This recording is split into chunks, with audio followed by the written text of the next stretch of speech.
My husband was a great villain. Everyone taught me to hate him, saying he had his eye on the eldest princess, his wolfish ambitions plain for all to see. Yet after his death, I lay awake night after night. I remember his wild joy when he lifted my veil. I remember the warmth of his embrace as we gazed at the moon on a snowy night. My darling, my only wish in this life is to grow old with you. I remember how he never blamed me, even in his final moments. My love, when I'm gone, you must take good care of yourself. Reborn into this life. I gave myself to him. Main text, I never imagined I could live another life. Even less did I expect that the moment I opened my eyes, news of Jiang Fei's forced marriage to the Xiongnu princess would smash into my face. What infuriated me most was that I had just refused Jiang Fei's arranged marriage yesterday. Why didn't I return a single day sooner? When I collided with the Xiongnu princess, tugging at my skirt hem, Jiang Fei was right by her side. Princess, this way, please. He remained as gentle and considerate as ever, only that consideration no longer extended to me. Seeing my husband after all these years, my eyes stung with tears. But the Jiang Fei of today had nothing to do with me. I had no right to reproach him. Besides, just yesterday I'd rejected his marriage proposal in front of everyone, mocking him mercilessly. His coldness toward me was only natural. But why was he so kind to her? Wasn't I the one he loved? The Xiongnu princess appeared haughty and domineering, yet before Jiang Fei, she adopted the mannerisms of a young maiden, her eyes glued to him as if she couldn't tear them away. She tugged at Jiang Fei's sleeve. Brother Yanji, who is that? She seemed to genuinely adore him. Jiang Fei lifted his eyes to meet mine, his expression serene. Princess Yuan, this is Her Highness the eldest princess of Daxia. His tone was calm and distant, as if I truly were just a rude stranger who had rejected him. A sharp pang of pain stabbed through my heart. Watching Jiang Fei gently accompany her, my vision blurred. This wasn't supposed to happen. The Xiongnu princess clicked her tongue, her tone sharp. Is this the one who refused your marriage proposal yesterday? Her? All prim and proper, but nothing special, huh? She scrutinized me from head to toe, snorting derisively. You take after your father, utterly incompetent and lacking discernment. Hey, princess, I'm baffled. If anyone should refuse a marriage proposal, it shouldn't be you, right? Or perhaps you know you're unworthy of him and want to set him free? Jiang Fei smiled without responding. It felt like a sharp slap across my face. With great Xiao weakened in negotiating peace with the Xiongnu princess, the most favored daughter of their king, arrived as a guest of honor. No wonder she felt entitled to lecture me. Minister Jiang, I raised a hand to silence the matron behind me, fixing him with a piercing stare. Why did you not kneel before this palace? Has Lord Jiang already accepted the imperial match, so he feels free to perch on a higher branch without restraint? Though I spoke thus, my heart still throbbed with stabbing pain. I feared his answer, yet dreaded his silence. Jiang Fei, however, showed no surprise. He lifted his robe and knelt before me with perfect composure. Your Highness, this servant and Princess Yuan are still getting to know one another. Future matters remain uncertain. The more he acted like this, the more it felt like punching air. Finally, I stomped my foot in frustration and stormed off. The following days, Jiang Fei didn't even attend court, spending his days solely accompanying the Han princess on sightseeing excursions. Father's plan was to sacrifice Jiang Fei alone to secure decades of peace for Great Xia. I did send messages urging Jiang Fei to return to the palace. Yet he politely declined each time, citing his need to temporarily accompany the princess. In my previous life, there had been a Xiongnu princess too, but back then he had refused her decisively. Not like now. Relishing it like honey. My heart felt suspended midair, utterly adrift. Could he fall for someone else? My father was a traditional tyrant. He spent his days entangled in the harem, yet he truly cherished us siblings. When I went to seek his permission to marry Jiang Fei, he was reclining on the lap of a newly presented northern beauty, letting her feed him grapes one by one. Upon hearing my words, he nearly tumbled off her lap. My dear, whom do you wish to marry? Jiang Fei. I knelt before him with utmost propriety and kowtowed. I beg your majesty's permission. The emperor dismissed the beauty, his expression complex. Was he not the one you disliked most? When I mentioned him before, you vowed to resist to the death. I knew the emperor feared him.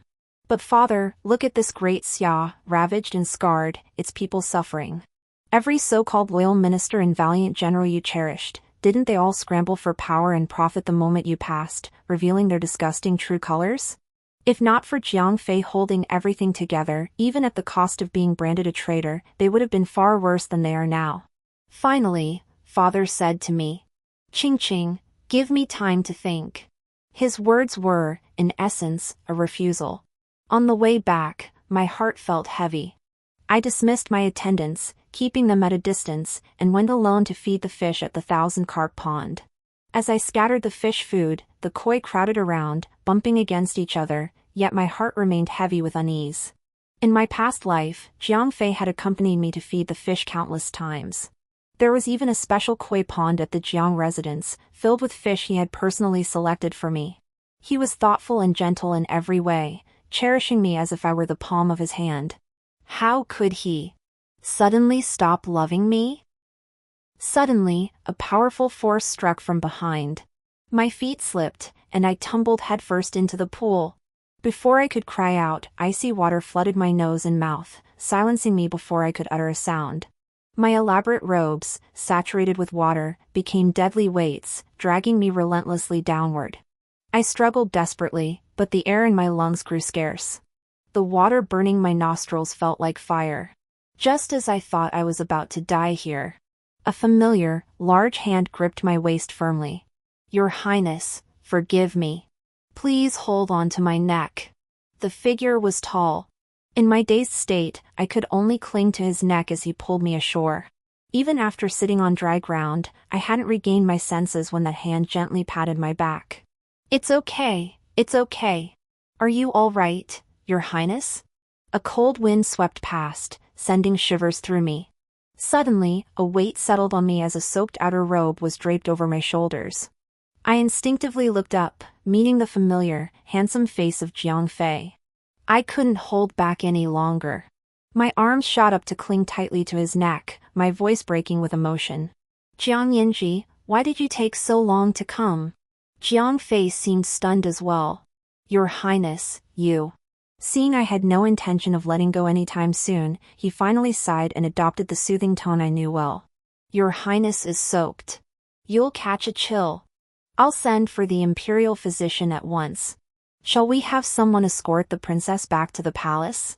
Where are your Highness's attendants?" His voice was gentle, each word thoughtful, yet it only made me feel more irritated. I clutched his hand tightly and began to act like a spoiled child. "You're not leaving." Jiang Fei shot me a complex look. "Your Highness, men and women should not touch each other." I finally couldn't hold back. I wrapped my arms around his neck, lifted my face, and kissed him, forcing the unspoken second half of his sentence back into his stomach. Staring into Jiang Fei's wide, startled eyes, I finally felt a surge of vindication I hadn't known since my rebirth. "Today, I went to ask His Majesty for permission to marry you." Jiang Fei froze, visibly stunned. After a long moment, he gave a bitter smile. "Your Highness, please don't joke about such matters." I'd already kissed him, and he still hadn't agreed immediately? Panic began to rise within me. Had this life changed? Did Jiang Fei no longer wish to marry me? My eyes inexplicably stung with tears.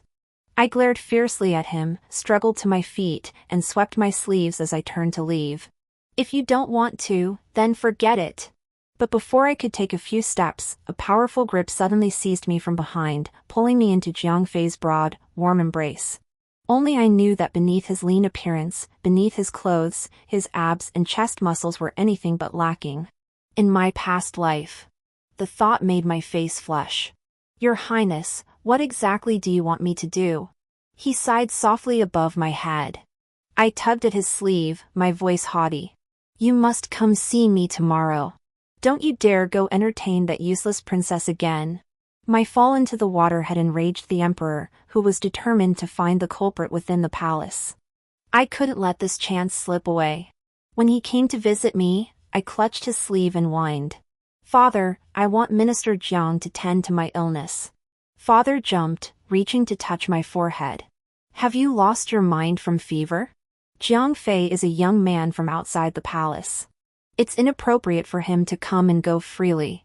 If you grant him to me in marriage, he won't be an outsider anymore." I stubbornly insisted. In the end, Father Emperor had no choice but to agree to let Jiang Fei come in. However, he forbade him from staying overnight and made no mention of the betrothal. It seemed he intended to play for time. Humph. I've already lured him to my side. If I let this man slip away now, it would be my fault, Xia Qingqing's fault. The next day, Jiang Fei arrived as promised. Feverish and dazed in bed, I instinctively reached out for his embrace the moment I heard his voice. Shame on me, shame. In my past life, whenever I felt unwell, Jiang Fei would hold me in bed and massage my lower abdomen. But this Jiang Fei wasn't yet the devoted husband of my previous life. He stood helplessly by my bedside like a piece of wood. "Your Highness." I dismissed all attendants and tilted my head to look at him. "Well?"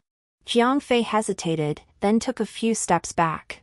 He bowed deeply before me, his voice bitter. "Your Highness, please cease to toy with this servant. This servant knows his own dullness." He didn't get to finish. Because I rose from the bed and wrapped my arms around his lean waist. "Yanji, I'm not toying with you." I pressed my face against his chest, hearing that heart beating strong and healthy, though a little too fast. Not like the night he left in my past life, when I pressed my face against his chest and found only deathly silence and coldness. I regret it. Jiang Fei stiffened under my embrace, his voice strained with restraint. "Your Highness, if this is about Princess Yuan, there's no need for such distress. She will return to the Xiongnu in due time." "And you?" I pressed him. "Do you care for her? Will you go back with her?" I forced him to acknowledge his feelings for me, leaving him no room to retreat. In my past life, he fought tooth and nail to reach me. This time, I wouldn't let him suffer so. "Your Highness." "Call me Qingqing." Still weak from illness, the slightest movement left me gasping for breath. My legs buckled, and I nearly collapsed to my knees, but he caught me effortlessly. Through the haze, I heard him sigh softly against my ear. "Qingqing, what exactly do you want me to do?"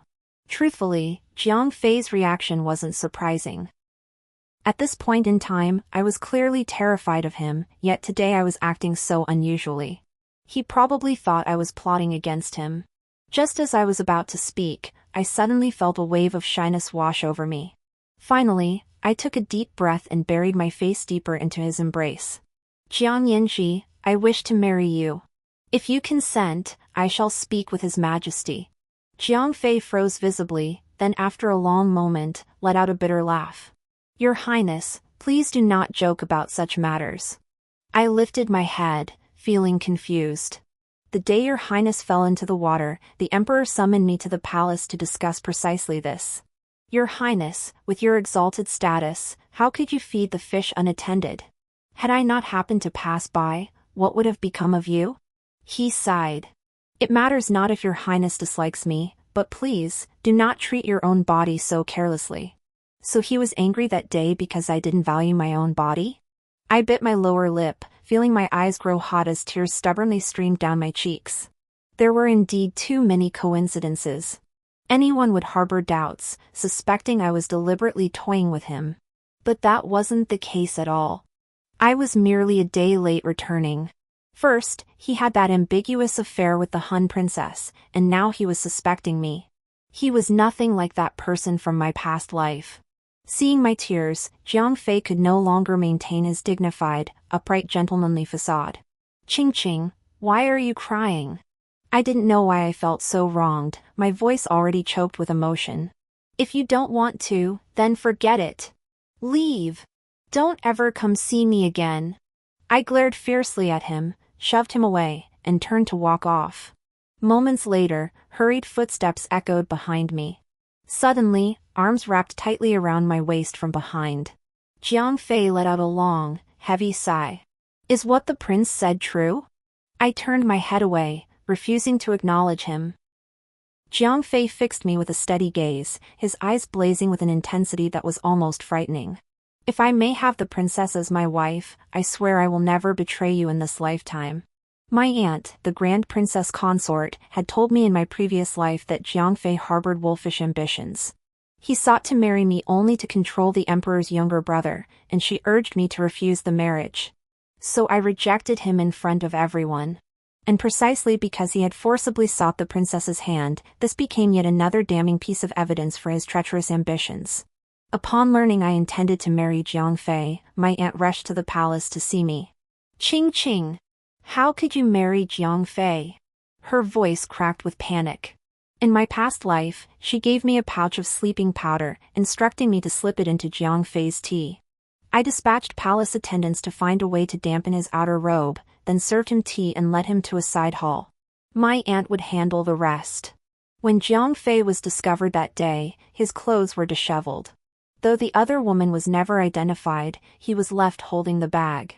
It was precisely this breach of court decorum that led to further accusations piled upon him, that he had shown contempt for imperial authority, deserving 1,000 cuts. My hands folded neatly in my lap, I offered her a dignified smile. "Aunt, if I refuse to marry Jiang Fei, does that mean I'll be the next to be sent as a peace offering?" In that instant, I saw her face turn ashen. Her lips parted several times, yet no words came out. Having lived this life twice, I knew the truth.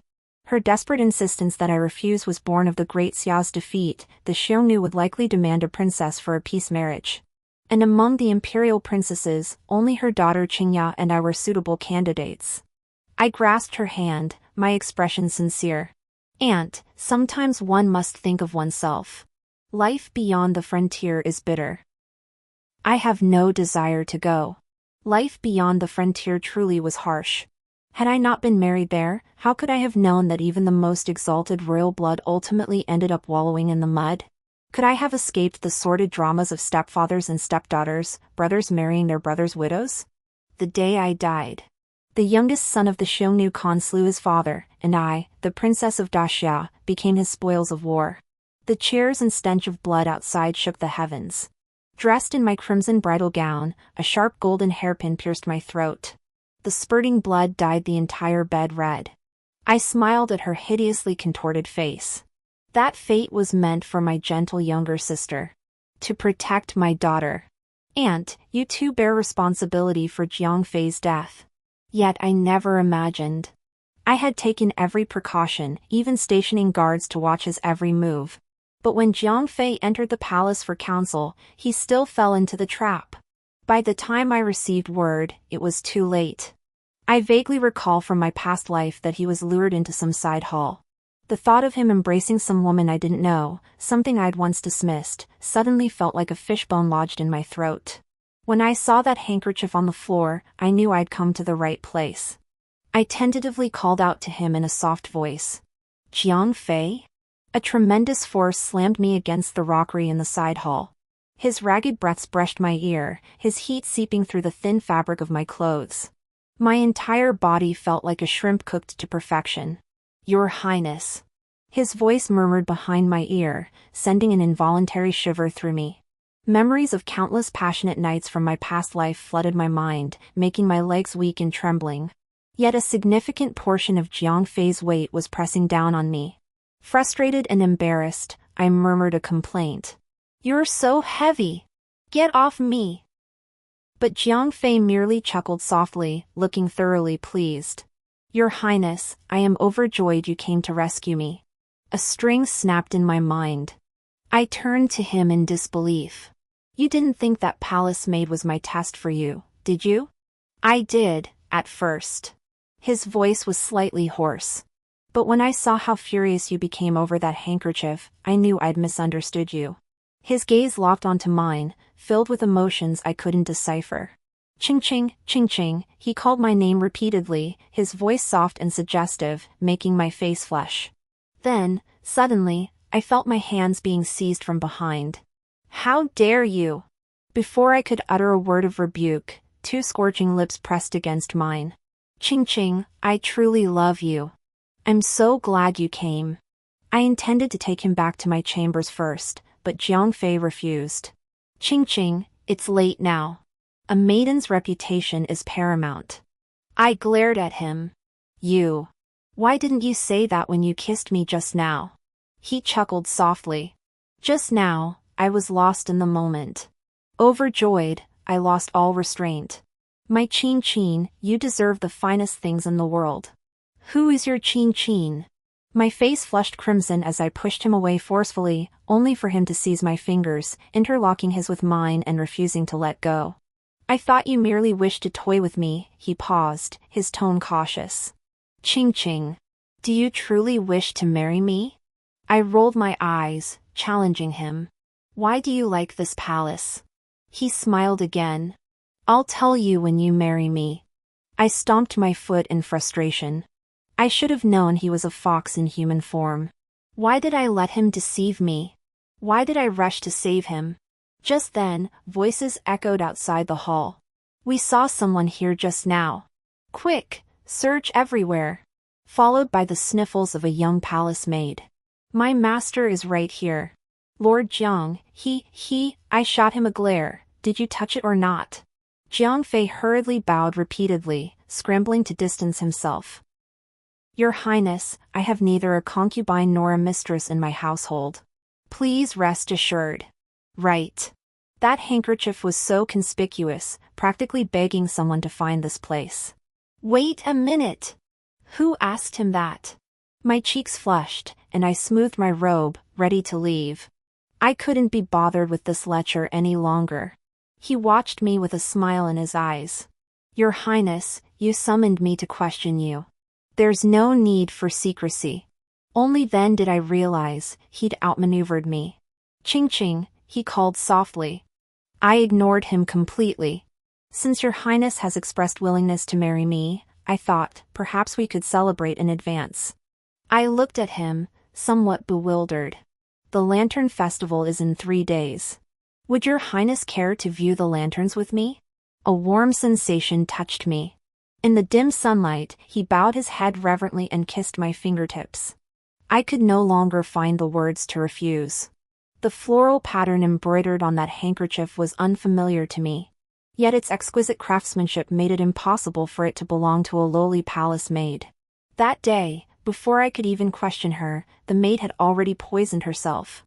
The imperial household department searched high and low, only to report that no such person existed in any of the palaces. That vast imperial palace had become a sieve long before I knew it. A chill ran down my spine. I secretly kept the handkerchief, yet could never figure out its purpose. Until my younger brother, Yuan Chu, came to see me. He lay across my lap, acting spoiled like in childhood, his soft sideburns covering my knees. Sister, why must you marry Jiang Fei? His brow furrowed, a look of displeasure on his face. You know Jiang Fei brings ruin to the nation and suffering to the people. He is a traitor and a rebel. He won't treat you well. Whoever dares mistreat this imperial sister, I will slaughter his entire family. He still hadn't shed his baby fat, appearing as a fair-skinned, adorable young boy. Yet I could not cherish him as I had in my past life. Yuan Chu and I shared the same mother, who passed away early. I always saw myself as the eldest sister, watching him transform from a snow-white, adorable little ball of fluff into a young emperor who ruled with ruthless decisiveness. I once believed he was my closest kin. Until Jiang Fei died, and the great Xia army collapsed like a mountain crumbling. He sent me to the grasslands for a political marriage. He said, Sister, you are supported by the people. Now is the time for you to repay that debt. I could scarcely believe my ears. What did you say? He had clearly said as a child, the imperial family is the people's support. Why must only princesses be sent for political marriages? He held my hand. Sister, rest assured. I'll never let you go to such a place in this lifetime. But when he grew up, he only sent envoys to deliver the imperial decree, urging me to depart swiftly. He was the sovereign of 10,000 chariots, the true dragon emperor, yet he was no longer that little brother who clung to my legs, wailing as a child. I knelt in silence and bowed. I obey the decree. He never once met with me before I left the capital. Yet now he's perched on my lap, indignant and righteous. Can I still trust him? Taking Jiang Fei to the Lantern Festival was like facing no obstacles. I stared transfixed at a little rabbit lantern. The stall owner, however, was a stubborn old man. Not for sale. Not for sale. You must guess the riddle to take it. The lantern was utterly adorable, but the riddle was impossibly difficult. A crowd had already gathered around, scratching their heads in frustration. I couldn't figure it out either. My eyes instinctively turned to Jiang Fei, and he couldn't help but laugh. You like this one? I nodded like a bobblehead. Wait here. Both wearing masks, Jiang Fei pushed through the crowd and whispered something to the vendor. The old man nodded and called out loudly in my direction. This gentleman has already guessed it. Young lady, your husband is coming to escort you, hurry over. My cheeks burned fiercely at the sound of whoosh. Yet over there, Jiang Fei stood smiling at me through the crowd, reaching out his hand from afar. Darling, hurry over. Amidst countless complaints about their useless sweethearts, the crowd reluctantly parted to make way. Amidst the dancing lantern light, his tall figure stood there, his smile gentle, as if he'd been waiting for me for years. I walked toward him, almost dazed. Stepping into that dream I'd longed for countless nights in my past life. Here you go. The vendor pressed the lantern into my hands. Then Jiang Fei held out his hand to me, smiling brightly. I hesitated for a moment, then blushing, placed my hand in his. He clasped it tightly, leading me step by step out of the crowd. The warmth of the young man's touch flowed through our clasped fingers. Suddenly, my heartbeat quickened. During the Lantern Festival, people release lanterns for departed loved ones. After much thought, I bought one, wrote my wish upon it, and set it afloat in the water. Jiang Fei asked, Ching, what did you wish for? It won't come true if I tell you. No way was I telling him. Jiang Fei stared at the lantern swiftly drifting away in the water, looking a bit sulky. Just then, a whistling sound suddenly split the air beside my ear. I instinctively ducked to the side, feeling a slight sting on my shoulder. An arrow slammed into the ground, sinking 3 inches deep. Immediately after, the deadly whistling sounds echoed again and again. Assassins! The guards reacted swiftly and gave chase. Jiang Fei was about to grab my hand and flee. Unexpectedly, the ground beneath us suddenly gave way. The riverbank, which had seemed solid, collapsed. Caught off guard, we plunged into the river. I choked on several mouthfuls of icy water as I faintly heard the guards' cries of shock and fury. Someone seemed to have jumped in after us. Among the guards who came to rescue me, 2 appeared frantic as they surged around, their sleeves concealing cold, gleaming blades. A tingling numbness spread rapidly from my shoulder, paralyzing half my body. The blade was likely poisoned. Struggling against the current, icy water poured into my mouth and nose, my chest aching as if it would burst. Just as I thought death was certain, a strong arm grabbed my waist. As I neared exhaustion, lips met mine, followed by a life-saving breath transferred to me. It felt like nectar from a bodhisattva. I clung to his neck almost desperately. I heard him chuckle softly, then felt a sharp sting on my lower lip. He bit me. Moments later, he carried me to the surface. It took me a while to recover, only then realizing I was still pressed against his lips, refusing to let go. I quickly pulled back, but Jiang Fei grabbed my head and pulled me into a lingering, passionate kiss. His voice was hoarse. Ching, don't be afraid. By the time he spoke, he had already silently carried me ashore. Shivering from the cold, he stripped off his outer robe and wrapped it around me, revealing his broad shoulders and narrow waist. Though I'd seen this form countless times in my past life, I couldn't help but feel my face flush. And my mouth go dry. When the guards who'd attempted to assassinate me were found, they were all already dead. They had ingested poison beforehand, determined to die rather than fail. I clung to Jiang Fei's embrace, shivering uncontrollably. His expression, however, was grim. He ordered a thorough examination of the 2 bodies and discovered a floral pattern concealed on their persons. It was identical to the design on that handkerchief. A vast net had silently spread over my head, sending a chill through my entire body. News of my attack spread. Father Emperor was furious. Jiang Fei, however, received a special edict allowing him to enter the palace daily to see me. Though I suffered no serious injury, I had caught a chill. 3 times a day, the nurse would pinch my nose and force-feed me that wretched bitter medicine, utterly unbearable. In public, he was dignified and composed, bowing to me with proper etiquette. "Your Highness, how have you been these past days? We had just seen each other yesterday." Once the maids were dismissed, this lecherous fellow actually picked up the medicine bowl to feed me, looking like a fox who'd been cunning for years. "My dear, you mustn't avoid treatment." I ignored him. "I won't drink it. It's bitter as hell." "Truly unwilling?" he asked me. "No." My stance was firm. Then he seized my jaw, trapping me between the chair and his arms. Fear gripped me. "I'll drink it, all right? Naughty children deserve punishment." Then he actually took the medicine himself, leaned down, and slowly fed it to me spoonful by spoonful. His overwhelming masculine presence nearly suffocated me. In his past life, he was always gentle and considerate, rarely showing this aggressive side. Ching ching, breathe. Only then did I realize I'd forgotten to breathe from sheer tension. After feeding me every last spoonful, he kissed the corner of my lips. "You're so sweet. This infuriates me." Just as I expected. The assassination attempt only ended with a few scapegoats being executed.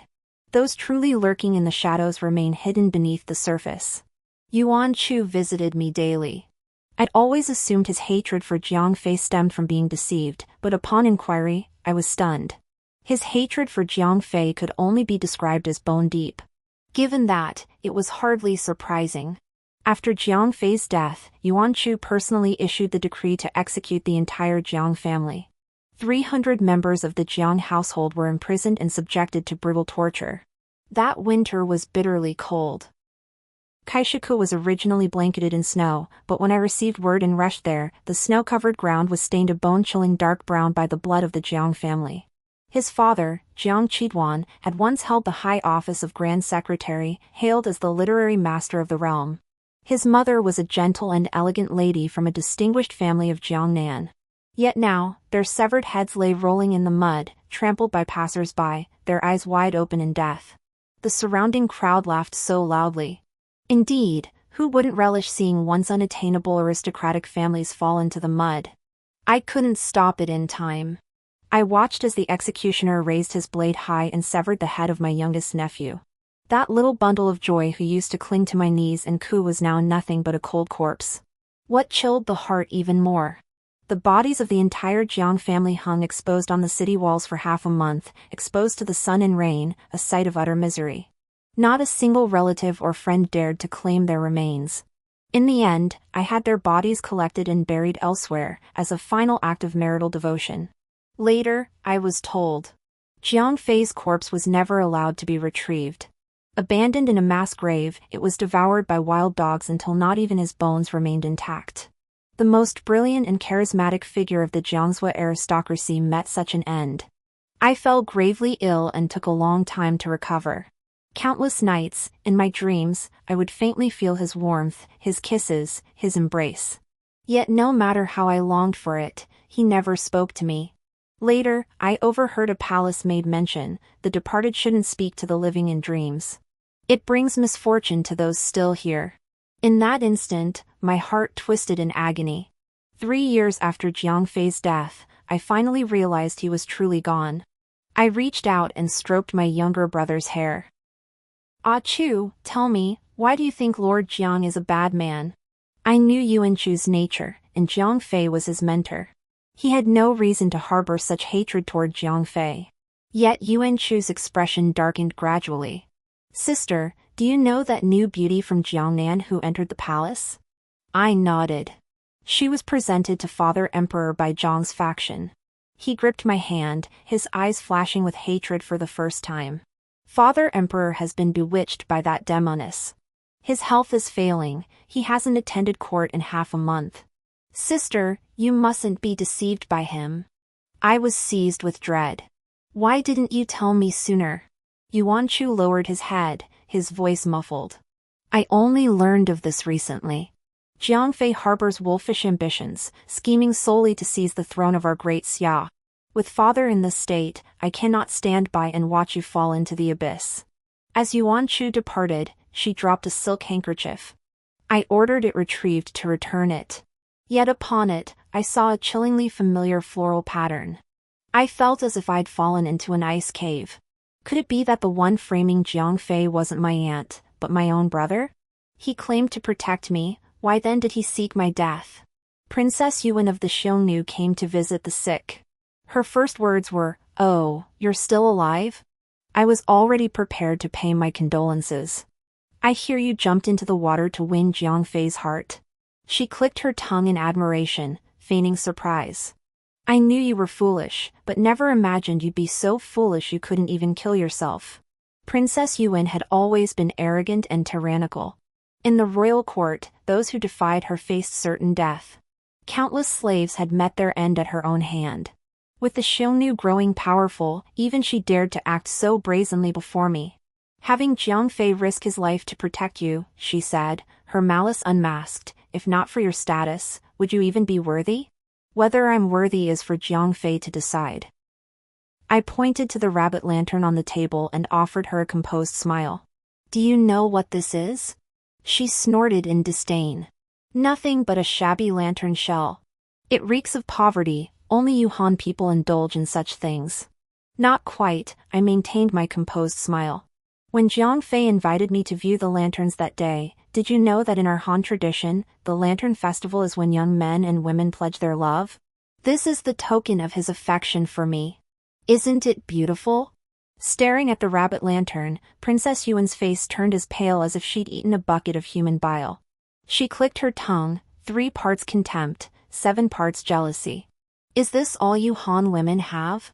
Too weak to lift a finger, unable to carry a load, can't even mount a horse, nearly drowned when you fell in the water." She held up her pinky finger, utterly dismissive. "Not even worth a single pinky of our steppe women." I gave her a prim smile. "Well, then why didn't he give one to you?" Princess Yuan was furious. "You spend all day fussing over useless trinkets. No wonder you can't defeat us in battle. Your cowardly soldiers are useless trash. We slaughtered every last one of them." I feigned utter astonishment. "But Yanji passed the imperial examinations 3 times. He's a proper scholar official, not a warrior. If he really discusses ancient texts and current affairs with you, can you even understand him? I hear you nomads are uncultured. Wait, you're not illiterate, are you?" No way, you're not illiterate, are you?" Princess Yuan couldn't outargue me and gritted her teeth in frustration. "He doesn't like you. Then go ask him who he does like." Jiang Fei was exactly the same as in my past life, I had no worries about his loyalty. Finally, she rolled her eyes and suddenly burst into laughter. "It doesn't matter. He'll be mine sooner or later. Here's a gift for you. Wishing you a speedy recovery." Giggling, she handed me a gold hairpin adorned with a gemstone. The vivid red gem hurt my eyes. It was the very one I'd used to slit my own throat in my past life. "Your father will grant me Jiang Fei in marriage. I'll take him back to the grasslands. As for you, you and your feeble schemes can rot away with your great Xia." Father finally relented and agreed to my marriage with Jiang Fei. But before that could happen, Jiang Fei must first escort the Xiongnu envoys back to their northern court. The day before his departure, Jiang Fei came to bid me farewell. I told him about Princess Yuan's show of defiance. He struggled to suppress his laughter. "Are you that angry with her?" "Why wouldn't I be?"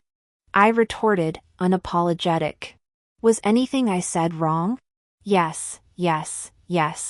Whatever my darling does is right. That's why I gave the lantern to you, not her." I couldn't explain why, but ever since learning of his northern journey, my eyelid had been twitching incessantly.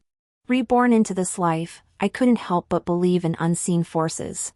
I specially sought out a talisman for safety, urging him to wear it close to his skin. Still uneasy, I reached out to fasten it for him. I chattered on for a while, but he remained silent. Confused, I looked up and met his eyes, brimming with laughter. Under that gaze, tingling sensations began to crawl up my spine, inch by inch. What is it? Ching ching, Are you worried about me? He stepped closer, inch by inch. I retreated, step by step. I had already dismissed the maid earlier. He lowered his voice. Ching Ching, you're so worried about me. Shall I undress and let you examine me thoroughly? As he spoke, he actually reached to unbutton his robe. Startled, I quickly covered my eyes with my hands, only to have him seize them instead. His fingers traced down my wrists, and half my face flushed crimson. Let go! Ching Ching, I adore you. He captured my hand and bent down to kiss my fingers tenderly. Blushing fiercely, I turned my head away, yet suddenly felt a rod-like object placed in my palm. I instinctively looked down and recognized it, not merely recognized, but knew it intimately.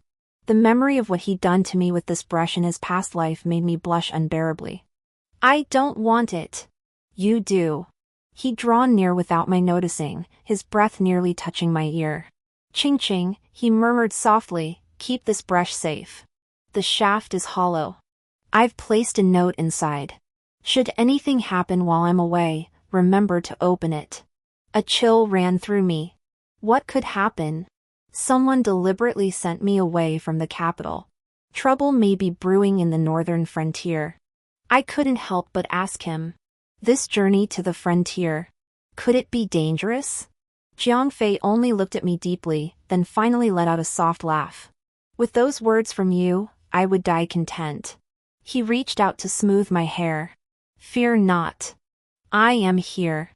I will not let anyone harm you. Yet soon after he left the capital, all contact ceased. Some said he encountered bandits. Others claimed he met with misfortune. He vanished completely. Then, at that very moment, the Xiongnu invaded. Overnight, they seized 18 border cities. And at that very moment, my father, the emperor, seemed possessed by some evil force, spending his days in wild debauchery with that beauty from the south. Not only did he resort to potent aphrodisiacs, he even stopped attending court altogether.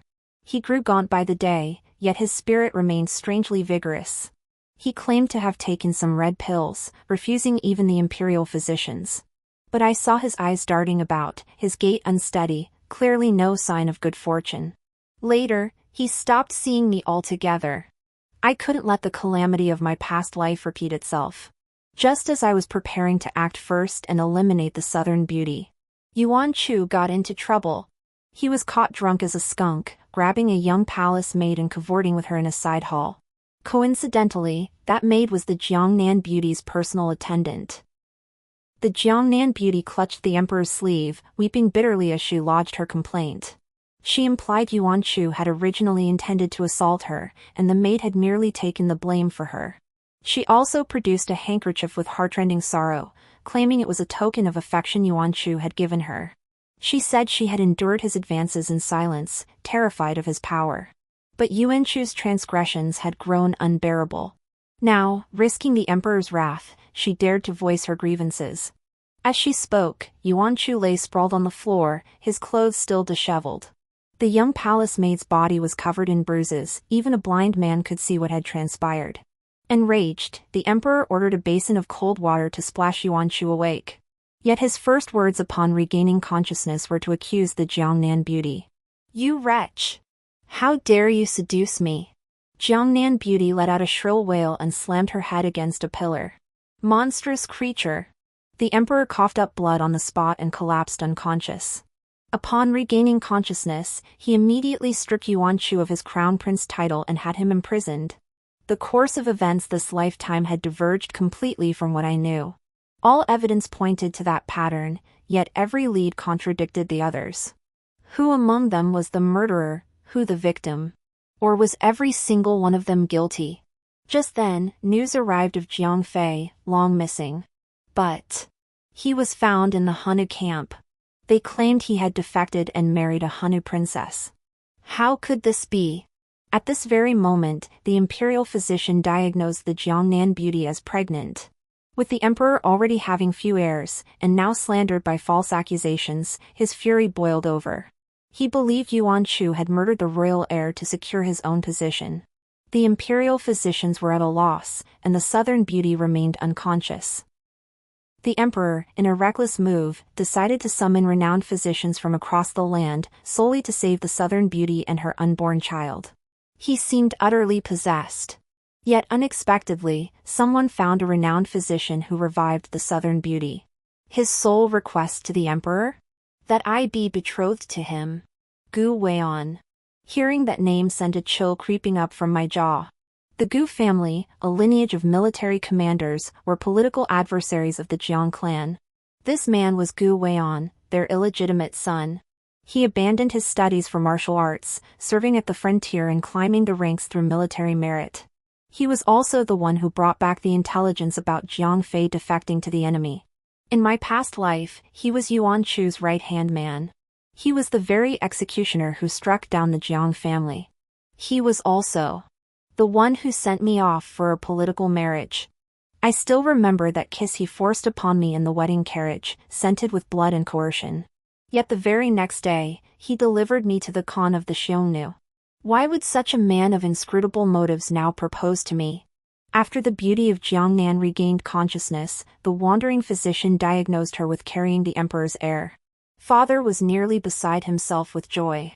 I considered pleading for Yuan Chu's life, if nothing else, to secure a single audience. But he turned pale and ordered me away. He said he would decide for himself. I knelt outside for hours, never even catching a glimpse of my father.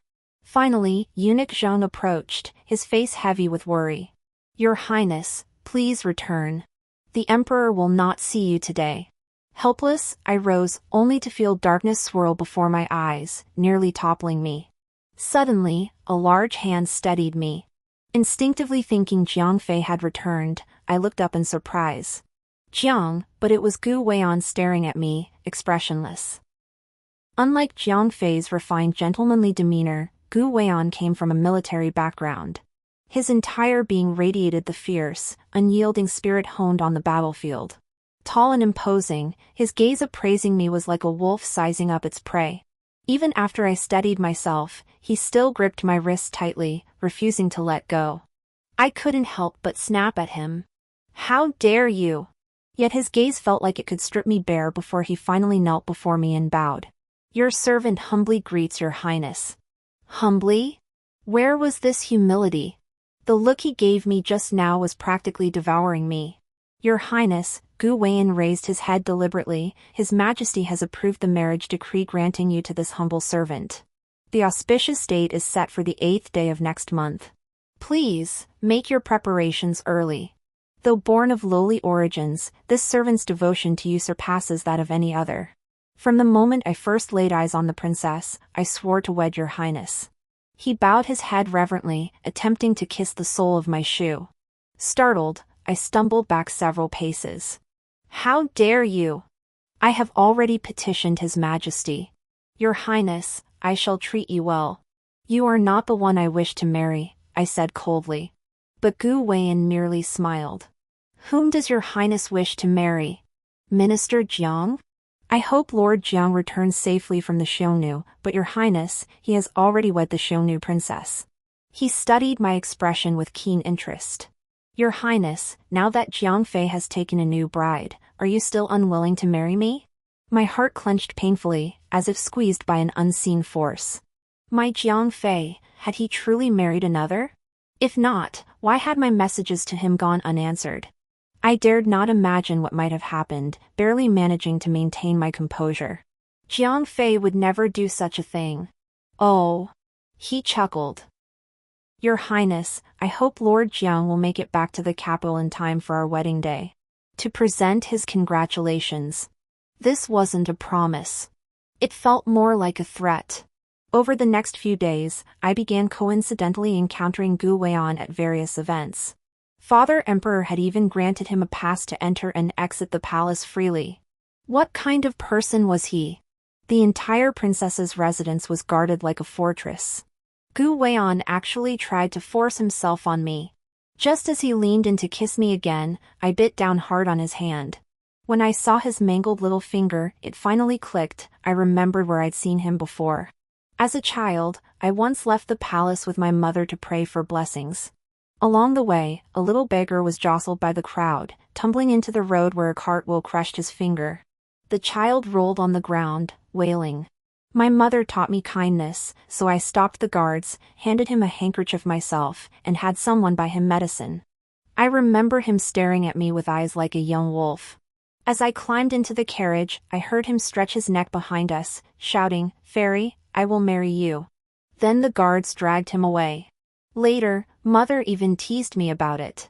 But who could have imagined that a single act of kindness back then would lead to such an outcome? When Gu Weiyan came to present gifts once more, I stared into his eyes and said, "Had I known it was you that day, I would never have saved him." But Gu Weiyan only laughed aloud.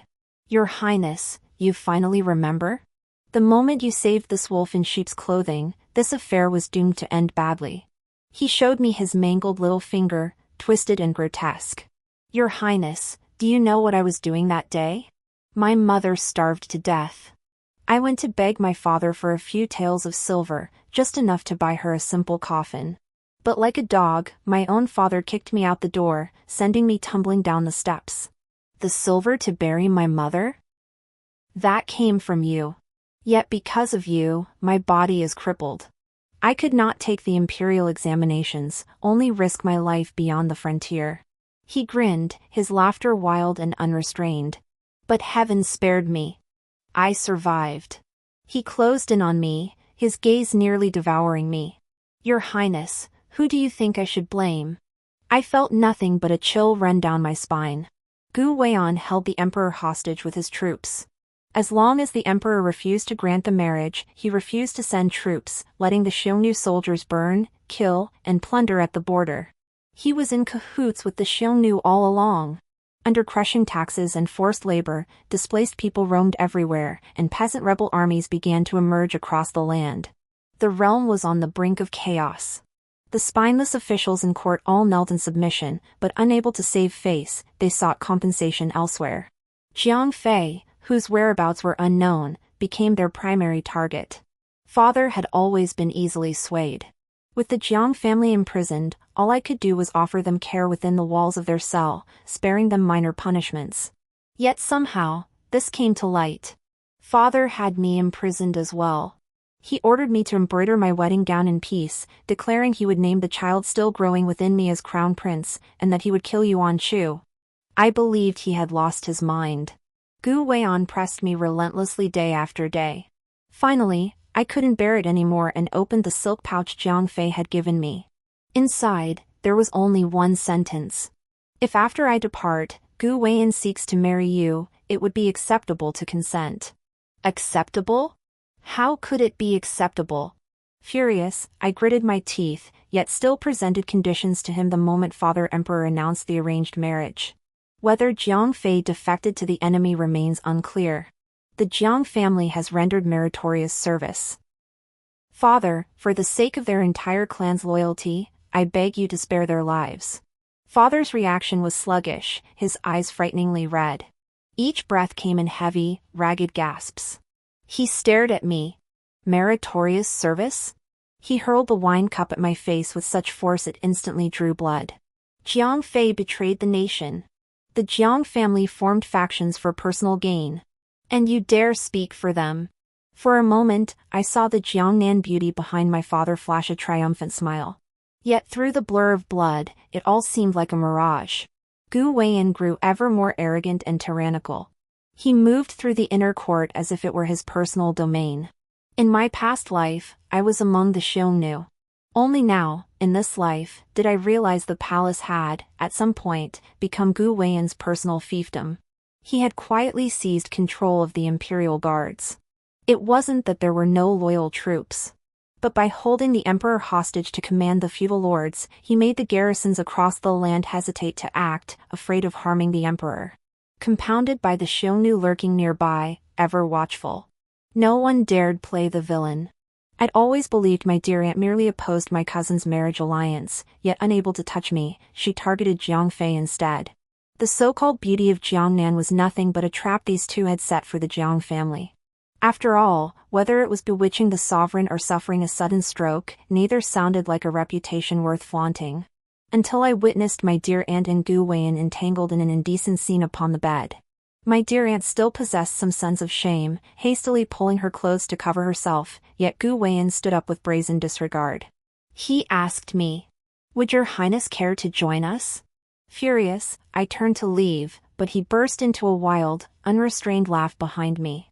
He had become utterly fearless. I had underestimated him.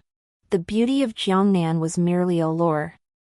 What he truly sought was this entire realm. Has the imperial house of Great Xia been reduced to nothing? It seems I truly am the only one left. My wretched crown prince brother languishes in prison. Father has utterly withdrawn from affairs of state. As for my aunt, best not to speak of her. Even if I struggle desperately, I can only manage to patch things up haphazardly. Though I've caused Gu Weian some trouble, it remains quite limited. Every message sent out is intercepted. The entire imperial city has become a vast golden cage. I truly feel despair creeping in. Half a month before the wedding, Gu Weian brought news of Jiang Fei's marriage to the Xiongnu princess. Your Highness, this is Jiang Fei's own handwritten letter. Gu Weian's movements were like teasing a cat. I couldn't see clearly, but the handwriting was unmistakably Jiang Fei's. My heart burned with urgency as I reached for it, but he held it high above my grasp. Your Highness, he now belongs to another woman. It seems rather inappropriate for you to still be so obsessed with him. He seized my hand and buried his face in my neck, inhaling deeply. So sweet. I can't wait any longer. Will you be mine tonight? The heavy scent of alcohol clung to him. Before I could react, he began unbuttoning his own robe, and it looked like he intended to remove his trousers as well. Every hair on my body stood on end. I forced myself to calm down, gathered my robe, and sneered at him. Is this how you feigned drunkenness when you were cavorting in bed with Grand Princess Shi? To get someone into the palace, Minister Gu really went to great lengths. Seems you put in quite the effort in bed, making my long-widowed aunt utterly devoted to you. Xia Qingqing. Gu Weian was a man of action, not words. Stung by my words, he erupted in fury. What do you gain by provoking me? Nothing, I sneered. I just find you filthy, disgusting, and utterly unfit for any respectable setting.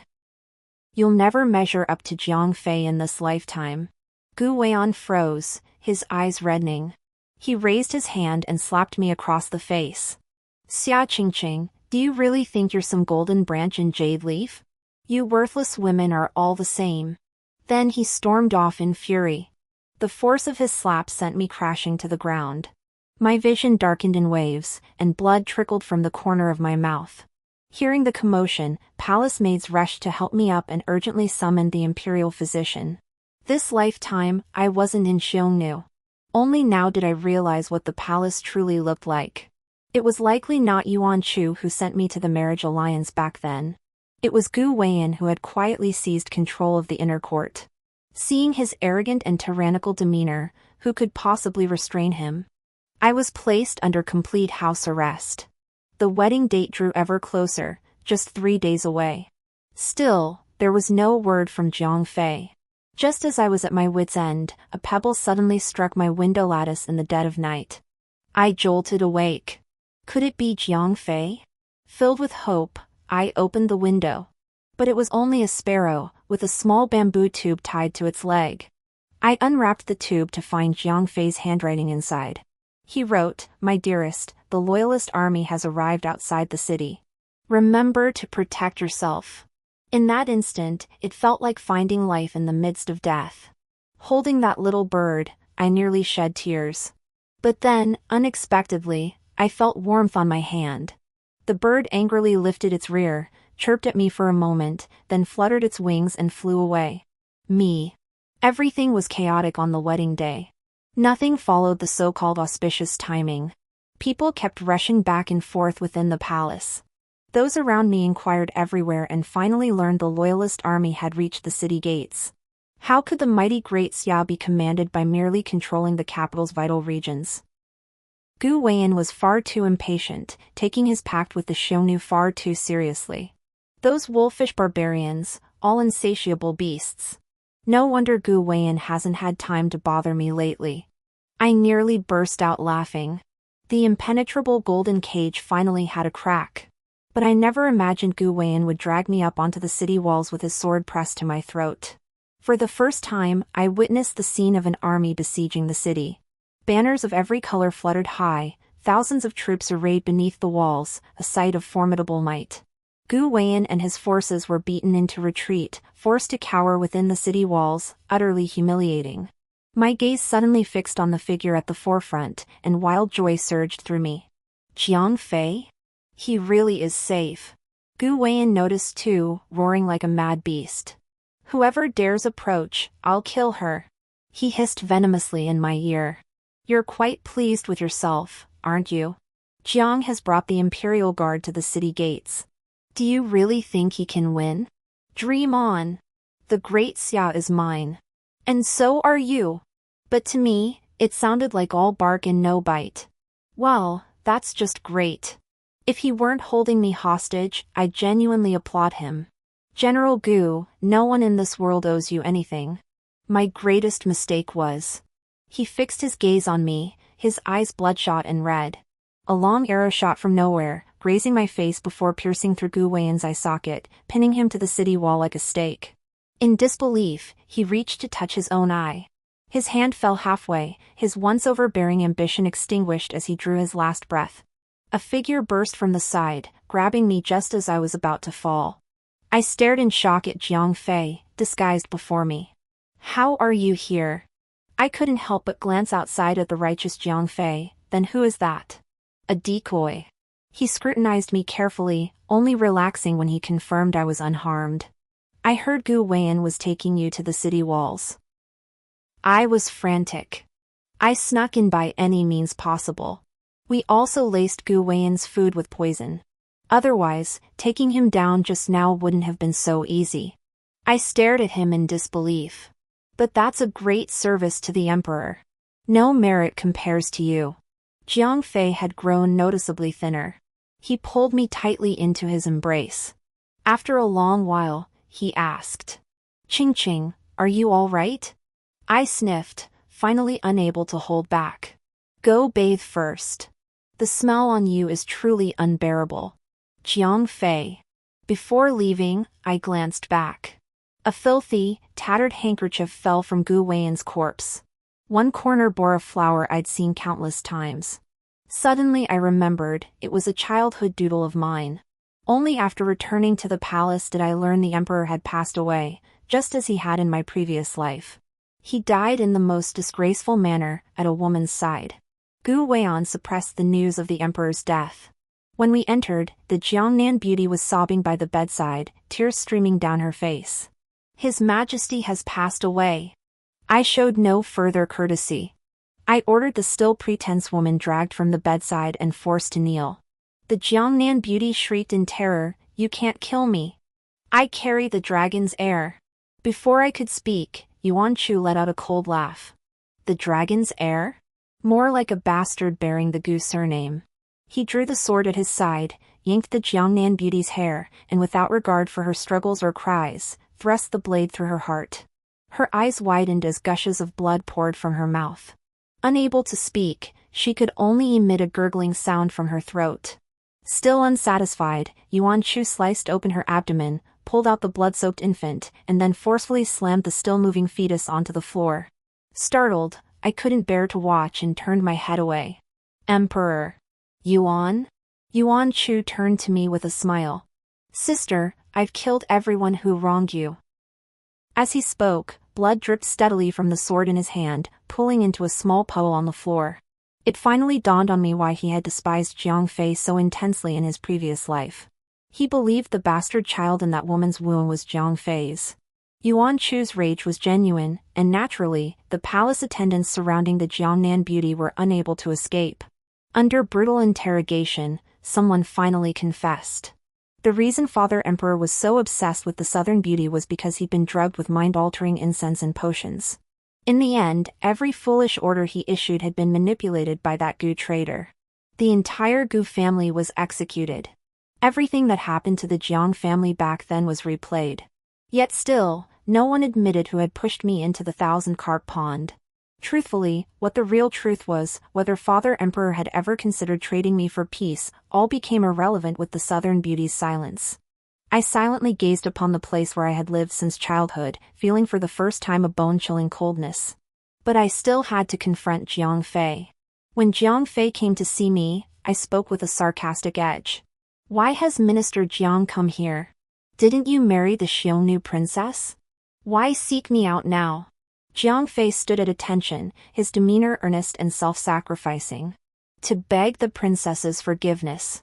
While escorting the Xiongnu envoys back to their court, I discovered suspicious ties between the Gu family and the Xiongnu.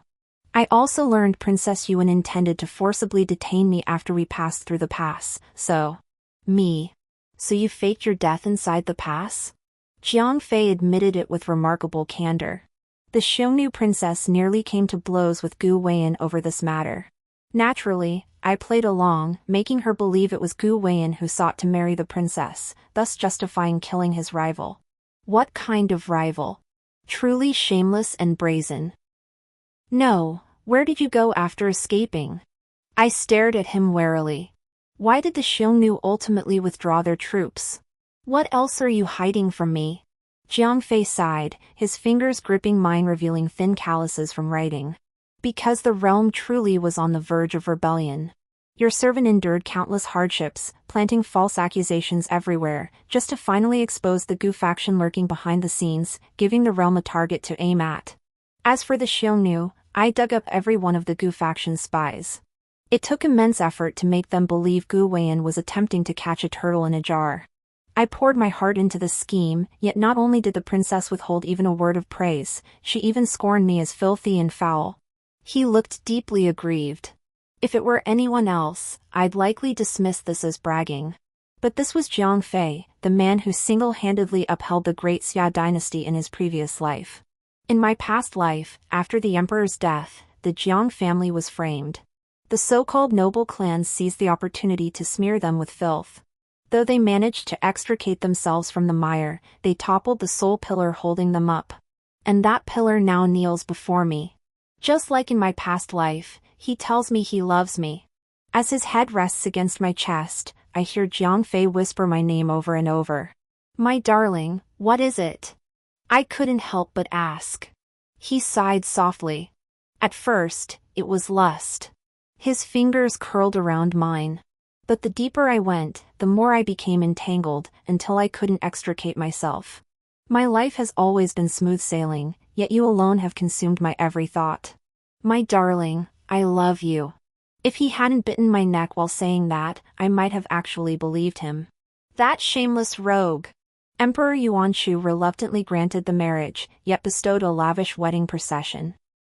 At the end, he even warned Jiang Fei before the court, "Dare you mistreat my imperial sister, and you'll pay with your head." On our wedding night, I sat on the bed, my hands unconsciously clenching into fists. In my past life, I hated him intensely. On our wedding night, we parted on bitter terms.